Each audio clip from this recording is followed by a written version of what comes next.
한 남자가 비행기 안에서 폭탄을 들이밀며 돈을 요구했습니다. 그리고 그 돈은 실제로 전달됐습니다. 20만 달러의 몸값. 무고한 사람들 위협 속에서 건네진 진짜 돈이었습니다. 1971년 11월 24일 미국 오리건주 포틀랜드. 한 남자가 조용히 노스웨스트 오리엔트 항공 305편에 탑승했습니다. 워싱턴주 시애틀로 향하는 평범한 국내선 항공편이었습니다. 그는 검정 양복과 흰 셔츠, 검은색 넥타이에 선글라스를 쓰고 있었고 말수는 적었지만 단정하고 침착해 보였습니다. 탑승권엔 이렇게 적혀 있었습니다.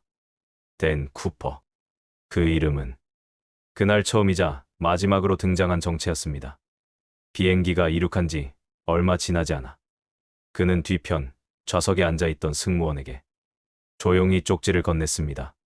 처음엔 평범한 전화번호나 농담일 거라 여긴 승무원은 그 쪽지를 무시하고 가방에 넣으려 했습니다. 그러자 남자는 의외로 침착한 목소리로 말했습니다. 아가씨, 그 쪽지를 읽으시는 게 좋을 겁니다. 나는 폭탄을 가지고 있습니다. 놀란 승무원이 쪽지를 펴보자 그 안엔 이렇게 쓰여 있었습니다. 제 서류 가방에 폭탄이 있습니다. 지금 바로 제 옆자리에 앉으세요. 그는 가방을 열어 보였습니다. 배터리와 빨간 실린더, 복잡하게 엉킨 전선들. 그것이 진짜 폭탄인지 아닌지는 중요하지 않았습니다. 이 순간부터 비행기는 그의 것이었습니다. 쿠퍼는 자신의 요구를 명확히 전달했습니다. 20만 달러의 현찰, 낙하산 4개, 그리고 시애틀 도착 후의 재급유. 그가 납치를 계획한 날짜는 추수감사절 전날 여행객들이 많은 시점이었고 무장보안 인력이 기내에 없던 시절이었습니다. 시애틀 공항에 가까워지자 조종사는 관제탑에 납치 사실을 알렸고 FBI와 항공사는 긴급히 움직였습니다. 당국은 쿠퍼의 요구를 받아들였습니다. FBI는 사전에 준비된 지폐, 총 20만 달러를 항공사로 전달했고 모두 일련 번호가 철저히 기록되었습니다. 그 돈은 시애틀 공항 활주로에서 쿠퍼가 있는 비행기로 전달됐고 그는 조용히 침착하게 그 돈을 가방에 챙겼습니다. 그는 또 한 가지를 요구했습니다. 탑승객 전원의 하차. 쿠퍼는 승객들이 조용히 내릴 수 있도록 유도했고 그 누구도 납치당했다는 사실을 모른 채 비행기를 떠났습니다. 그 비행기에는 이제 조종사, 정비 엔지니어, 주승무원, 그리고 쿠퍼만 남았습니다.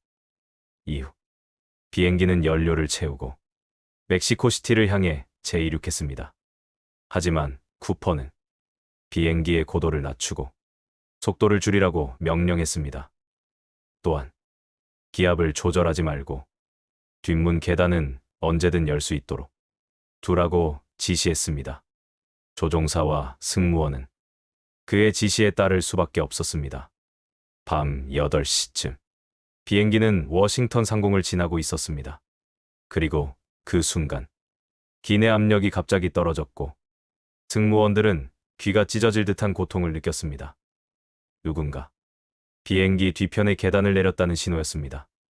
곧이어 차가운 바람이 안으로 몰아쳤고 조용했던 기내엔 단 하나의 진동만이 남았습니다. 그는 낙하산을 메고 밤하늘로 뛰어내렸습니다. 비는 쏟아지고 있었고 구름은 두껍고 기온은 영하로 떨어진 상황이었습니다.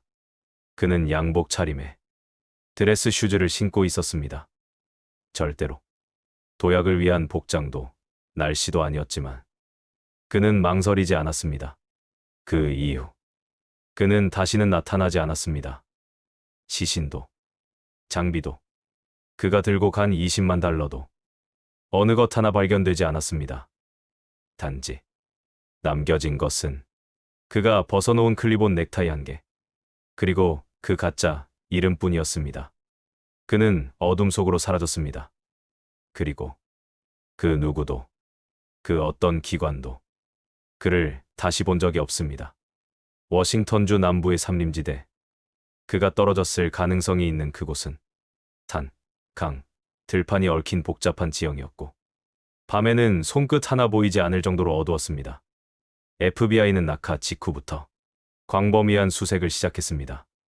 헬리콥터, 탐지견, 산악 수색대, 모든 자원을 동원했지만 결과는 아무것도 없었습니다. 낙하산도, 가방도, 시신도 전혀 발견되지 않았습니다. 그는 그냥 사라졌습니다. 수사는 이어졌습니다. FBI는 쿠퍼가 받은 $200,000의 지폐 일련 번호를 미국 전역의 은행과 카지노, 대형 상점에 배포했습니다. 그 어떤 지폐가 유통된다며 그것이 단서가 될 수 있었기 때문입니다. 하지만 수십 년이 지나도록 그 돈은 단 한 장도 나타나지 않았습니다. 이상한 일이었습니다. 도망쳤다면 그 돈을 써야 했고 죽었다면 그 주변에서 돈이 발견되어야 했습니다. 하지만 그는 돈을 썼다는 흔적도 남기지 않았습니다. 단 하나의 단서. 그것은 사건 발생 9년 뒤 1980년의 일이었습니다. 워싱턴주 밴쿠버 인근 컬럼비아강 모래사장에서 한 소년이 삽으로 놀던 중 진흙 속에서 낡은 현금 뭉치를 발견했습니다. 그 돈은 FBI가 일련 번호를 기록했던 바로 그 지폐였습니다. 금액은 약 $5,800. 부분적으로 타들어간 흔적까지 있었고 그 옆에는 다른 유물도 단서도 없었습니다.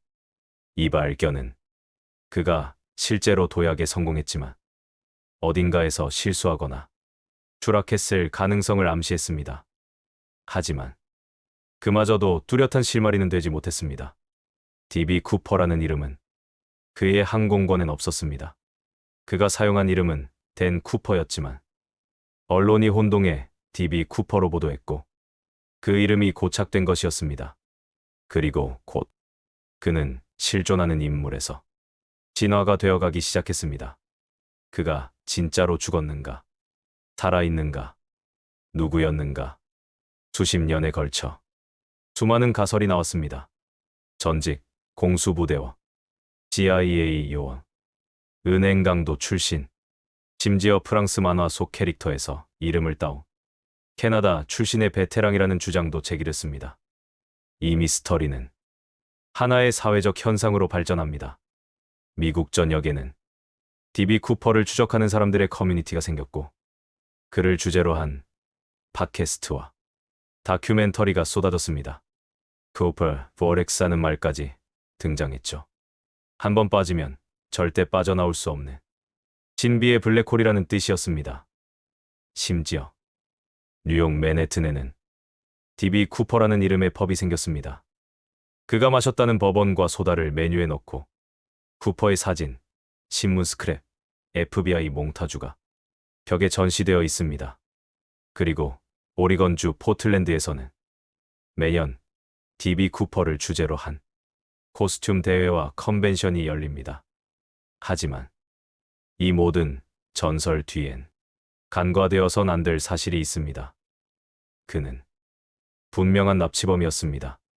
그날 비행기에 타고 있던 수십 명의 승객과 승무원은 생명을 위협받았습니다. 승무원 티나 머클로는 그에게 돈을 건넨 유일한 인물이었습니다. 그녀는 말했습니다. 어쩌면 우리는 훈련된 대로 움직인 거고 나는 그냥 그 역할을 한 거죠. 하지만 두려움은 사라지지 않았습니다. 쿠퍼 사건 이후 그를 모방한 납치 시도는 수십 건에 달했습니다. 그중 일부는 실패했고 사망자도 발생했습니다. 그가 쏘아 올린 돌은 예상보다 더 큰 파문을 남긴 셈이었습니다. 사람들은 말합니다.